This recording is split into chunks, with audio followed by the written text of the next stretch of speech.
I love animals and Disney World, but Animal Kingdom is my least favorite park. So here are some snapshots and tips from our last day at Animal Kingdom to hopefully help you have the best day. Tip number 1 is to take all of the research you've done and throw away half of it. If you're like me, you've been doing your research, you know what the experts are telling you to hit first in Animal Kingdom, and it's great to have that knowledge, but put it aside and think about the things that you want to do with your family. For us, that meant getting in line and making sure that we got scanned for the ACE avatar maker and going on the Navi River journey before doing anything else. Then we really wanted to see Rafiki's Planet Watch, so we took off for the train station. From what I understand, a lot of people skip over Rafiki's Planet Watch, but they offer a lot of really good edutainment there. There's a lot of things to look at and even a free animation class, which is super, super cool. There aren't a ton of rides at Animal Kingdom, which actually can work to your advantage because you don't need to be worrying about lightning lanes and wait times so much.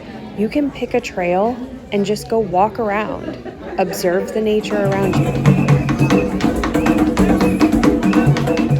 One thing that is on everybody's must-do list that I've seen that I absolutely agree with is the Kilimanjaro Safari.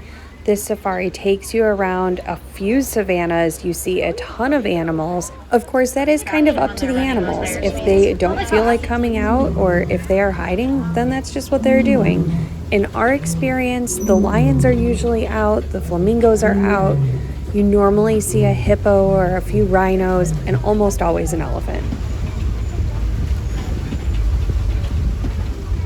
We can teleport the male from the female. That's right, Pumbaa.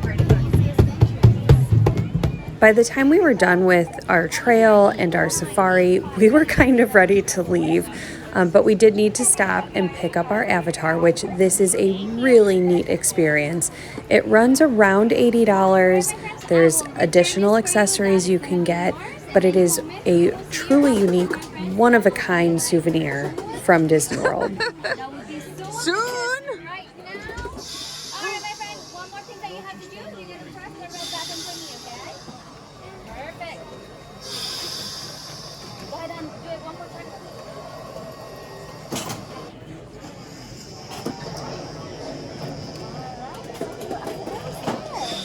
Oh, she's there!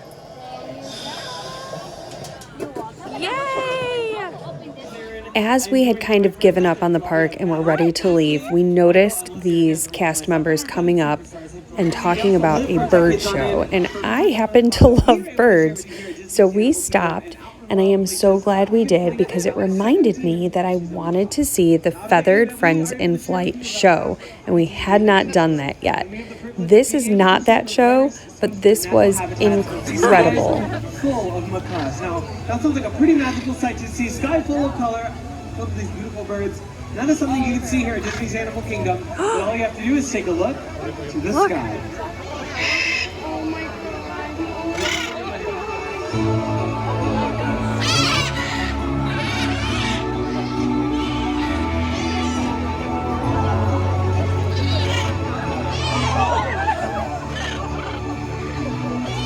I keep rewatching these videos that I took, and every single time that I see a sky full of color, I get teary-eyed. It is so powerful. If you are at Animal Kingdom and you have a chance to stop, I highly recommend it.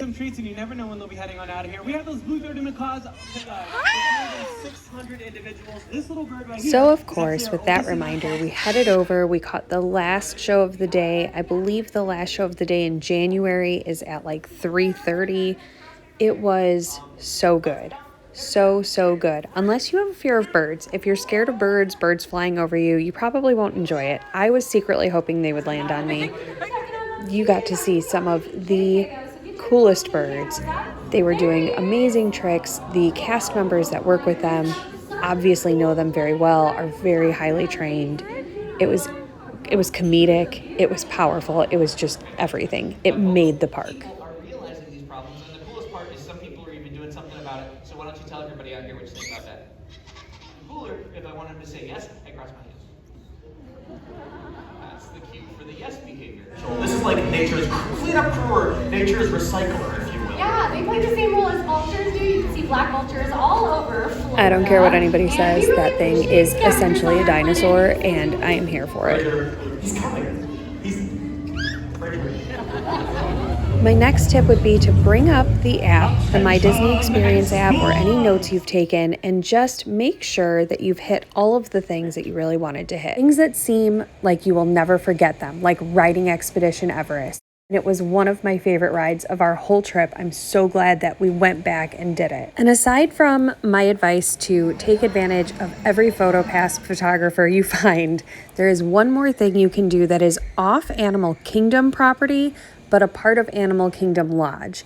It's a little bit pricey, around $85 a person, but this is the Starlight Safari. This tour actually takes you on the grounds of the savannas between Kidani and Jumbo House at Animal Kingdom Lodge.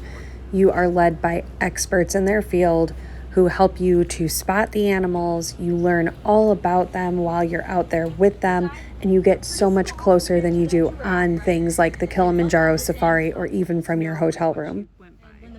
Now, if you are wanting to bring your kiddo on an experience like this, they do have to be at least 8 years old. For us, it was a no-brainer. She's old enough, she has a lot of interest in animals, and it made sense. That's it for us for Animal Kingdom. I hope that these snapshots and tips help you have the best day ever at Animal Kingdom.